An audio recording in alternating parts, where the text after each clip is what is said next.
सब मोह माया है, सब त्याग दो। A few moments later. मुझे फोन्स का बहुत ज्यादा कंफर्टेबल, मैं एप्पल के साथ ही रही हूँ, पर मुझे हर नए मतलब जो नया निकलेगा मुझे चाहिए, और मुझे यही कलर चाहिए। वो शपथ लगाऊंगा बेटा, छठी का दूध याद दिला दूंगा, भगवान के नाम का उपयोग करता है। अच्छा जया किशोरी, इसे आप क्या समझते हैं? क्या इसे आप एक कथावाचक समझते हैं, या फिर कोई संत या साध्वी, या फिर ये कोई धर्मगुरु है? अगर आप इसे ऐसा समझते हैं तो सबसे बड़े मूर्ख आप ही हैं। इसे देखकर आपको लगता है कि ये हमारे धर्म को बढ़ाने का कोई भी प्रयास करती है। कभी इसके मुंह से सुना है कि ये जो देश है वो हिंदुओं का है? क्या इसने कभी किसी मंदिर के बारे में चर्चा की है कि जो मंदिर मुगलों ने तोड़े थे वो उन्हें वापस मिलने चाहिए? मैंने इसके मुँह से कभी नहीं सुना अपने देश के बारे में, अपने धर्म के बारे में। इसका ना तो सनातन के मान बिंदुओं से कोई नाता है, ना ही हिंदू समाज की तकलीफों या मुद्दों से। इन्होंने ना तो किसी गुरु या परंपरा में कोई दीक्षा ली है, ना ही शास्त्रों का गहन अध्ययन किया है, ना ही सनातन के उत्थान का कोई संकल्प लिया है। तो फिर ये है क्या? यह महज एक अच्छी एक्टर और वक्ता है जो कथा वाचन से अनगिनत दौलत कमाती है। आप सीधा सीधा ये मान लीजिए ये इनकी जॉब है या फिर एक बिजनेस है। वैसे ये कहती है कि यह एक मोटिवेशनल स्पीकर है। मैंने कई बार इन्हें सुना है, मुझे तो कहीं से ये मोटिवेशनल स्पीकर नहीं लगती। जिस तरह सनातन धर्मजनों के मुद्दों से बेवास्ता होकर कुछ टीवी ज्योतिषाचार्य, योग एक्सपर्ट आदि अपनी दुकान चलाते हैं, वैसे ही ये है। क्योंकि इन्हें सनातन धर्म की पीड़ा तो नजर ही नहीं आती।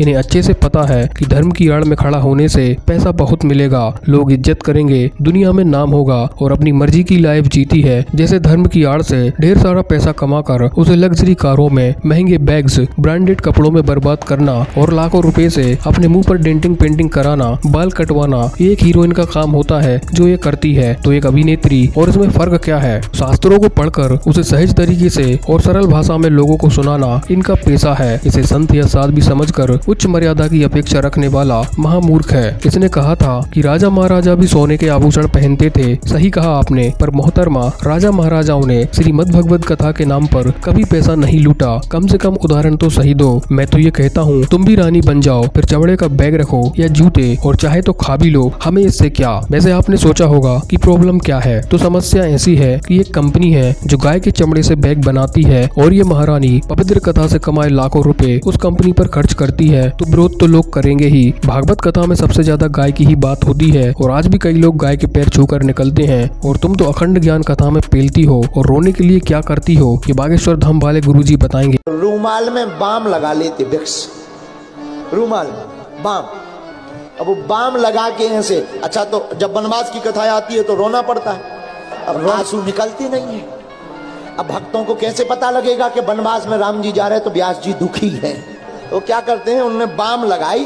अब बाम जैसे ही आंखों में लगे, झर झर आंसू लोगों को लगने लगता साक्षात केवट जी कथा सुना रहे। तुलसीदास जी उतर आए एकदम डायरेक्ट। ऐसा बताना नहीं चाहिए, अपनी ठीक है, लेकिन हम बता देते हैं। इन सब के बावजूद आप एक ऐसा बैग लेकर चलती हैं जो गाय की चमड़ी से बना होता है। स्वर्ग नर्क पर ज्ञान पेलने वाली, ध्यान रखो सबसे पहले नर्क तुम्हारे लिए खाली करवाया जाएगा। तुम चाहे जितनी सफाई दो, इससे कोई अंतर नहीं आने वाला। विरोध होगा और मुखर विरोध का सामना तुम्हें करना पड़ेगा। सनातनियों ने अब चुप रहना छोड़ दिया है, कथा वाचन को एक धंधा बनाकर रख दिया है। ऐसे लोगों पर पैसा बर्बाद करना बंद करो। अरे जिन्हें पता ही नहीं धर्म के बारे में, वो ज्ञान पेल रही है और मौज कर रही है। इनसे आपका भला कभी नहीं होने वाला। इसलिए आप अपने धर्म के लिए जो कर सकते हैं करें। गरीबों को खाना खिलाएं, गाय को चारा खिलाएं। अगर गाय नहीं है तो गौशाला में जाकर दान करें। इन जैसे स्वार्थी कथावाचक से दूर ही रहें। आपकी इसके बारे में क्या राय है, आप हमें कमेंट करके जरूर बताएं। साथ ही वीडियो अच्छी लगी हो तो वीडियो को लाइक कर शेयर कर दें। मिलते हैं नेक्स्ट वीडियो में।